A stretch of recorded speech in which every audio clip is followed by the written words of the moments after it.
Let's strategize together.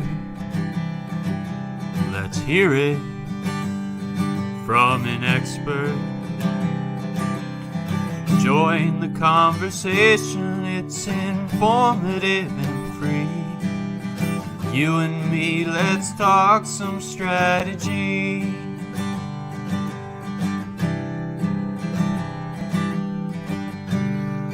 Now here's your host, Dorien Morin-van.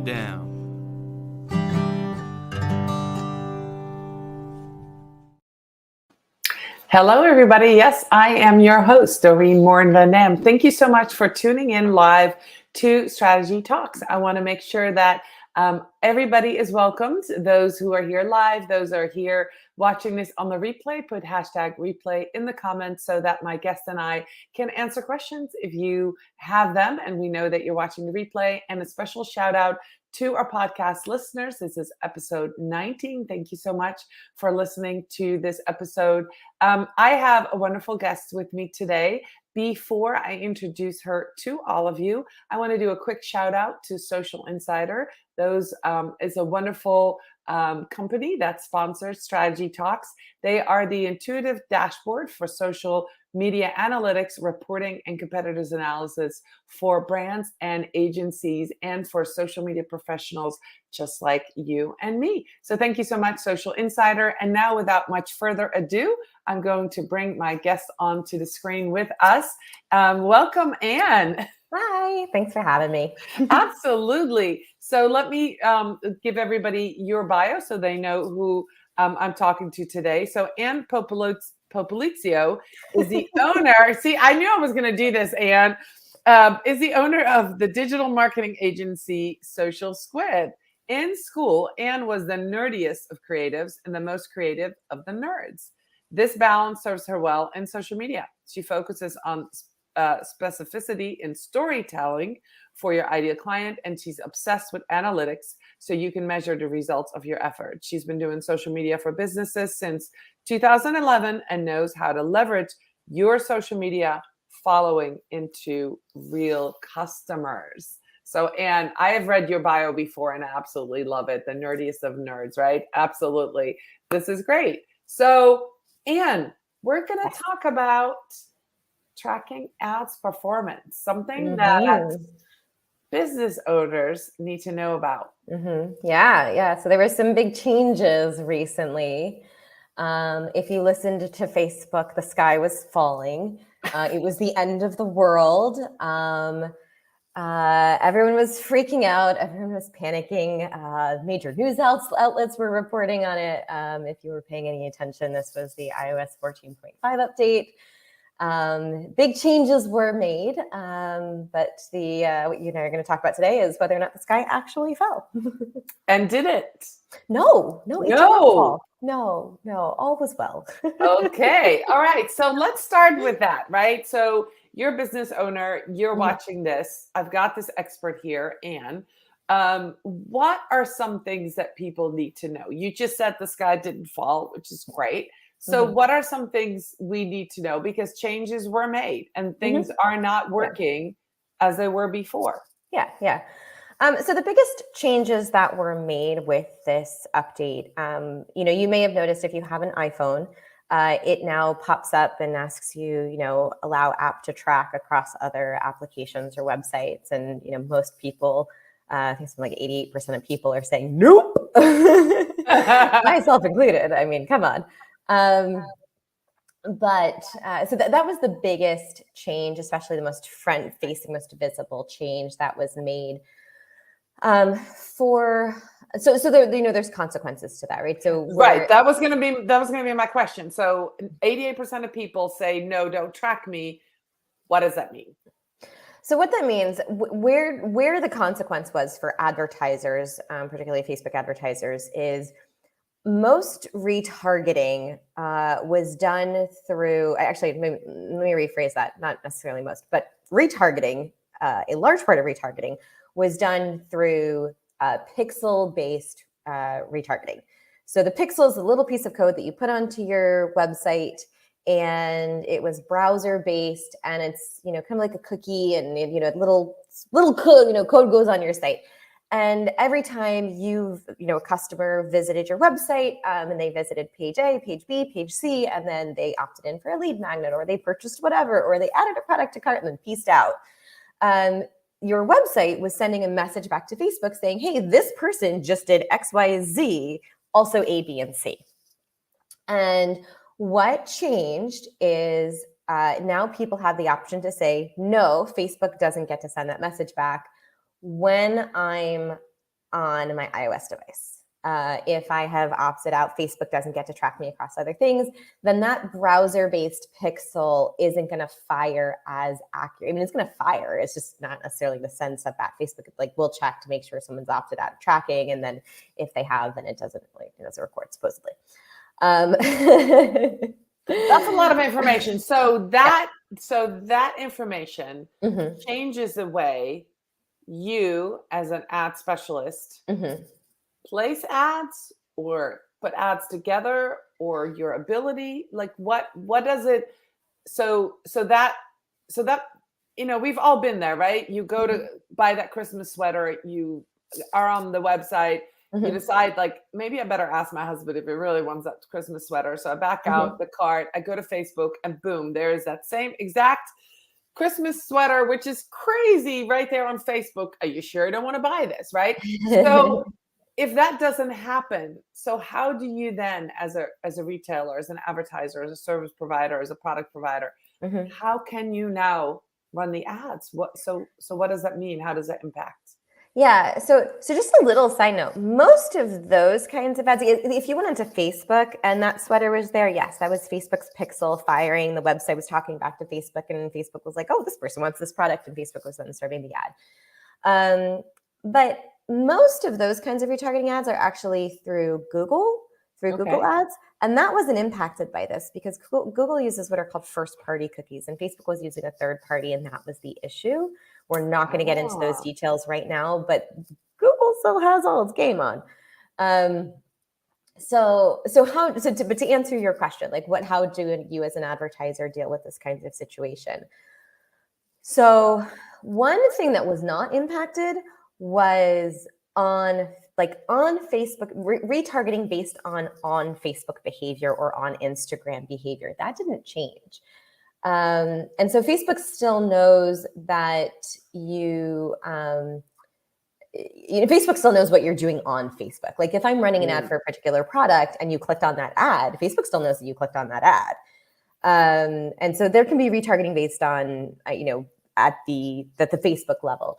But what the scenario that you outlined where I didn't come in from Facebook, I just went to a website, that kind of retargeting is a lot harder. And so there's certain companies where that was impacted. But again, most of the retargeting that happens where the product is following you around the internet, that's not coming from Facebook. That's usually coming from Google ads. Google. Okay, that's really great information. Yeah. I actually didn't know that. So that's great. Yeah, so that's good to know. Facebook display ads are okay. But so what do you backing this up as an advertiser, what do you do? The biggest piece where there was an impact was not so much in that the sale isn't happening or that the behavior isn't happening. It was the ability to actually to attribute it back to a particular ad. That's where the biggest loss was for advertisers. Retargeting was a component of what was lost, but not all retargeting was lost. I mean, if you listen to some people, it sounded like, retargeting suddenly became impossible. Not at all the case. Certain kinds of retargeting did become very difficult, much more difficult. And so if it's I've added this product to cart in the last 3 days and then I abandoned my cart, retargeting that's based on that very particular behavior would become more difficult with the iOS 14.5 changes to that, and that just is what it is. But again, all retargeting was not lost. And if you've got, a store on Instagram, like Facebook, Instagram still knows what's going on. If I'm looking at the product on Instagram knows. Right. So looking at what can you do, where we took a big shift, again, the sales and the conversions were still happening, attribution was where we saw the biggest loss. So where we made the biggest shift was actually with how we did tracking and what tools we were using as primary sources for tracking. So whereas I used to use Ads Manager for conversion tracking as my primary source for tracking, we are now leaning very heavily on Google Analytics. And I cross-reference between Google Analytics and Ads Manager. And you talk about Facebook Ads Manager, right? So Correct, yes, just to clarify that. So before you were heavily reliant on Facebook Ads Messenger, and now you're Ads Manager. Ads Manager. Yeah. And so now you're pulling in Google Analytics. Yeah, we're leaning. I mean, we always had Google Analytics set up, but it was always like the secondary thing I would look at it. Like, I'd use it to, more troubleshoot is there an issue going on, but like Ads Manager was what I was using, if I'm like, how my ads doing, that's really where I was paying, the most attention. But now in terms of conversion tracking, we've switched over to really relying on Google Analytics.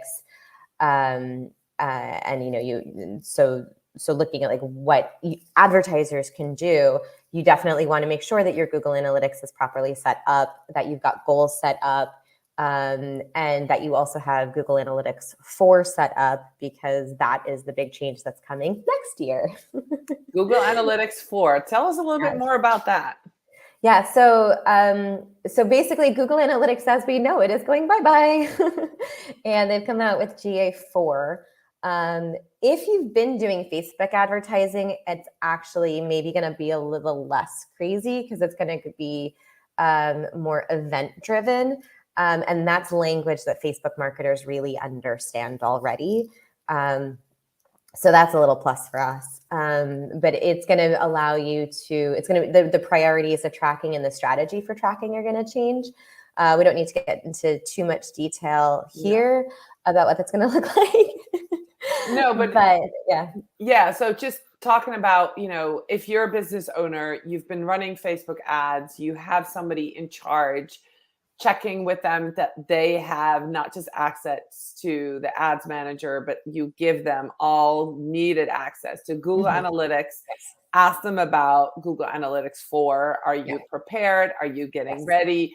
Those are some of the things that they need to discuss with whoever's in charge of their ads. And one of the other things I want to bring up, and you and I work together on accounts, is that there's a lot of business owners who don't have access to their own Google Analytics and don't know whether it's set up. So if you're watching this, and if you're going to take anything away from what Anne is talking about, this is kind of a high level, ads performance conversation. Make sure that you go to your webmaster. Make sure that you go to your marketing team. And if you don't have a big team, if you just have one person charge of social media, make sure that Google Analytics is set up. You have access. They have access. They understand how to read it. And if you don't, who would you need to hire, Anne? So for Google Analytics setup, there's a few different kinds of people that would do it. The people that seem to do it the most and do it the best are SEO agencies. They have to, that is their primary measurement tool and always has been. So they tend to be the ones that will set things up. Webmasters might not be fluent in Google Analytics. Okay. So that's something to keep in mind. There are people out there that will do, a Google Analytics setup. I've heard people recommend, just go on like Fiverr or Upwork or something like that. I don't do that, but by all means.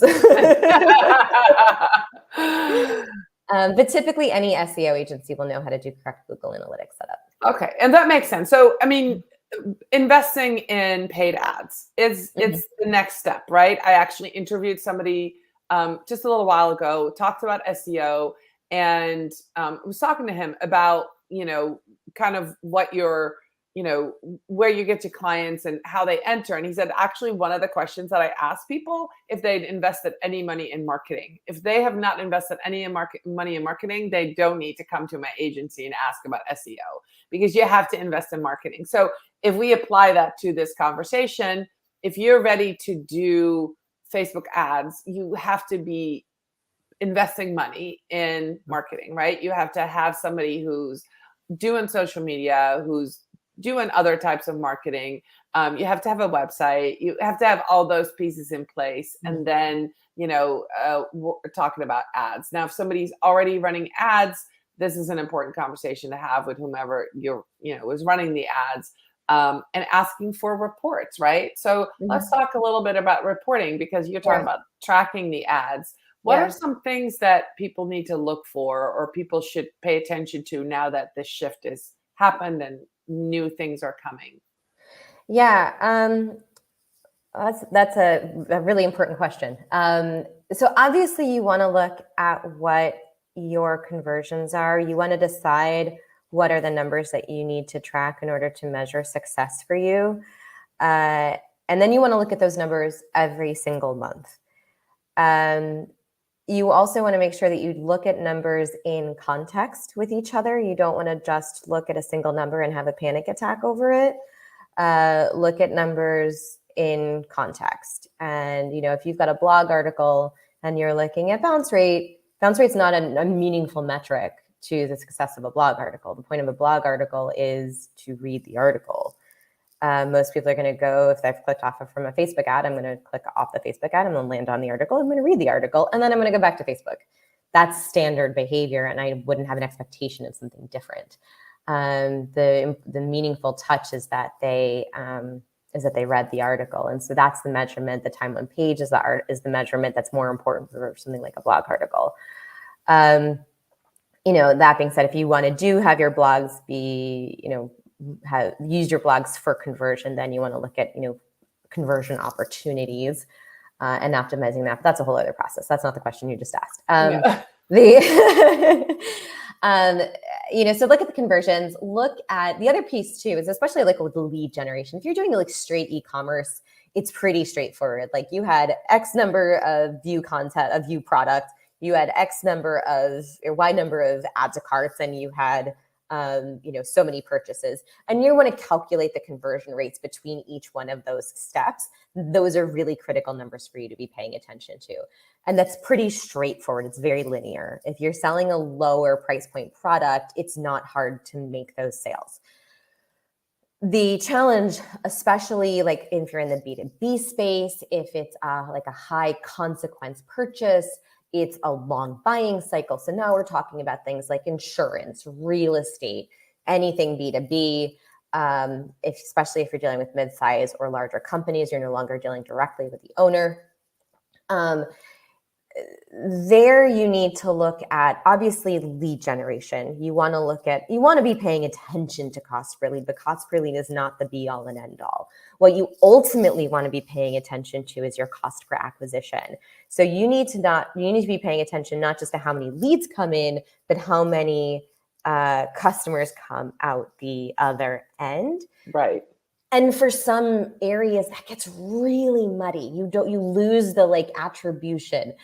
So that's another place where having Google Analytics properly set up and properly integrated with your CRM, so that you can see things like multi-touch attribution.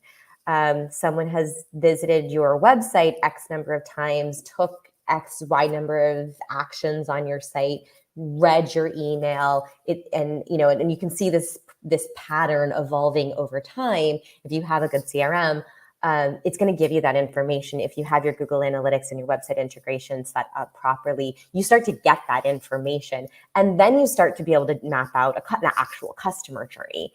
And those are the numbers. The first phase of being able to say, is it good or bad, is simply data collection.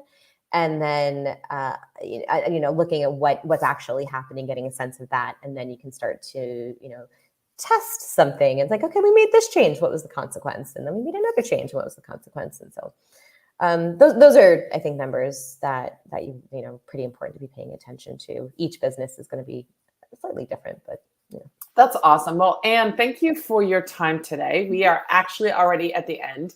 I just wanted to have this conversation. I think it's important. There's a lot of people, business owners, coaches, even social media professionals that work in the social media sphere and not necessarily with paid, that don't understand all of the changes that happen. So having an expert on my show to kind of break it down, I think is really important. I'm really, really glad that you're here, especially as these changes continue to happen. And as you said, next year, July 2023, I'll be sending people to this podcast and say, well, Anne talked about it in May of 2022.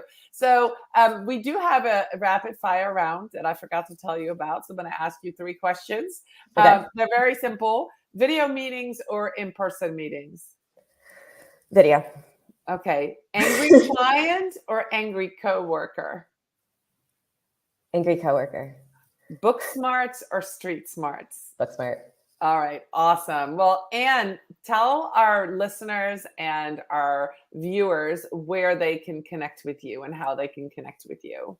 You can find me at socialsquib.com. That's SQUIB as in boy.com. And you can go on there and learn more about us and grab an appointment if you need to. All right. And what social media platform are you most active on if people want to find you and follow you on social? Okay, Instagram. All right, awesome. Well, Anne, thank you so much for your time today, being with us. I absolutely love all your knowledge, and for those watching and listening, anything I need about ads, I always go to Anne. So I'm really, really glad she's here. She is my expert of choice.